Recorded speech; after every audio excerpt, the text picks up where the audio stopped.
Boa tarde, alunos do Preveste. Nós vamos começar agora a nossa aula de literatura, né? Então, a introdução à literatura brasileira. A literatura brasileira ela começa quando Portugal descobre, entre aspas, o Brasil e envia para cá Pero Vaz de Caminha, ok? E aquela frota para poder dizer ao rei de Portugal o que realmente havia descoberto nesta terra.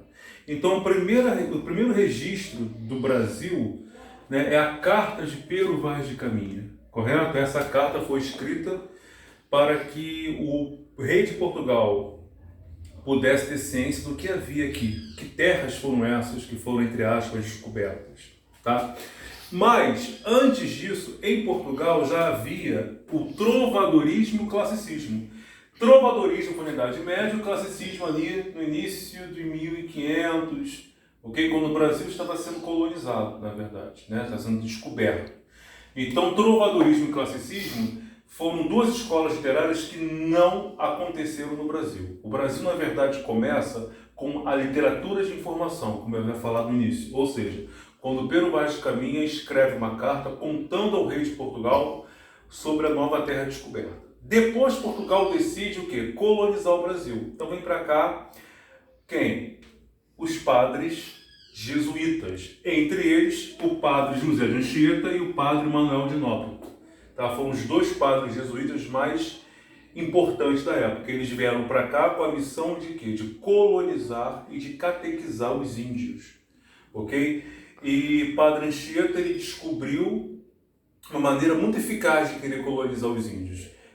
Através do teatro, através dos autos, ele foi o primeiro europeu a descobrir a gramática da língua nativa. Ele aprendeu a falar a língua nativa, o tupi-guarani, ele escreveu uma gramática e ele aprendeu a língua dos indígenas, e a partir das peças teatrais, a partir dos autos, ele conseguiu transmitir a fé católica.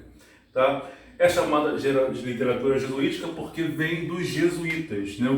Quem foram os jesuítas? Os jesuítas foram padres católicos que pertenciam à Companhia de Jesus. A Companhia de Jesus era uma ordem religiosa fundada por São Tomás de Aquino, fundada por Inácio de Loyola, ok? Santo Inácio de Loyola, com a intenção de conter o avanço protestante na Europa. Nesta época, o Brasil está sendo colonizado, está sendo catequizado, a Europa vive um grande tormento, porque Lutero propôs a reforma, né? Lutero e Calvino. E a Igreja Católica não ficou parada, não ficou passiva, ela propôs também uma contra-reforma. E a contra-reforma, uma das faces da contra-reforma foi a Companhia de Jesus, que são os padres jesuítas, que na Europa tinham a função de conter o avanço protestante e nas novas terras descobertas propagar a fé católica antes que os protestantes chegassem.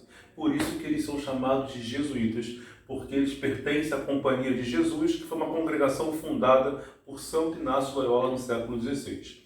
Então isso aqui foi a primeira literatura brasileira, no sentido de que o primeiro escrito sobre o Brasil. Mas a literatura de fato vai começar aqui no Brasil através do Barroco. Né? Por quê?